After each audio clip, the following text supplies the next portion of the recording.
So, November 30. So, anong ginawa ko? In-announce ko midnight, November 29. In-announce ko ngayon, November 29. So, pag-announce ko ngayon ng November 29, boom! Na-pressure sila. Wala silang magawa kasi naniniwala sa akin lahat ng tao. So, kailangan na nila linawin once and for all. And I gave Catherine a favor. Pagod na yan. Pagod na yun sa pambababae ni ano. Pagod na yun. Sa tingin nyo, for the last 11 years, isa lang? Dami, boy. Napakarami. Dami pang naglapitan sa akin. May mga usapan pa sila, may mga picture pa sila. Ang dami. Kaya para sisihin natin yung isa sa isang breakup. Mali yun. Pagod na si Karin. Parang putik. Ito na ako yung buong buhay ko. 11 years na ito. Pag-artist ako, nakadikit na ako dito. Ilang beses na akong niloko. Ilang beses ko lang nahuli. So, may listahan na kayo. Ano ba talaga yung reason of breakup? Maliban sa pagod na, no? Maliban sa pagod na talaga si Catherine. Ito na yung gusto na nakakapit ka na ba? Ito na, ito ang ship. Pang-ship. Ito na. Ang tanong ng bayan, siyan, totoo ba yung K? Andres Brillantes?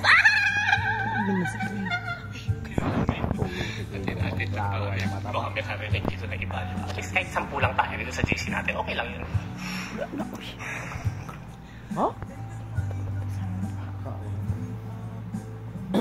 Nagkita na, oy. Nagkikita. Multiple times na. Lalo na yung after ng breakup nila ni Richie. Yan ang chika, ha? Hindi natin yan sure. Sila lang alam na katotohanan. Yun ay nasadap ko. Tapos, ito yung nakapagpapuno kay Catherine. Kaya binatalo, parang pagod na ako. Kaya lang na nag-break na sila few months ago. Ayaw pa rin sila pa-announce ng management. Negosyo yan, brad eh. Laking negosyo yan. Daang milyones yung value niyan. Tapos sa announce mo lang, na-break na kayo. Brad, branding yan, Katniel. Baka pansin, mahinab 20 million. Tapos sa announce mo na break up. Of course not!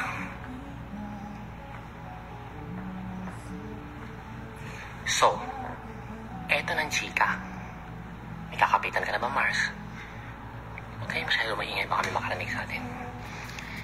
Eto pa lang si Andrea. Hobby pala niya yan. Paano ko nalaman? Mars, wag ka. 6 na sikat na personalidad ang nag-chat at lumapit sa akin. 6. Sa English, 6. Para sabihin na ito palang Andrea, yung jowa nila, yung aura nila,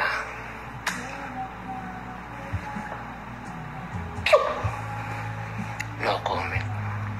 Baka ma-cyber libel ako eh. Mahirap na. Total 10 lang naman tayo dito. Hilig pala niya yung... Eto pa mas matindi. Yan palang si Richie.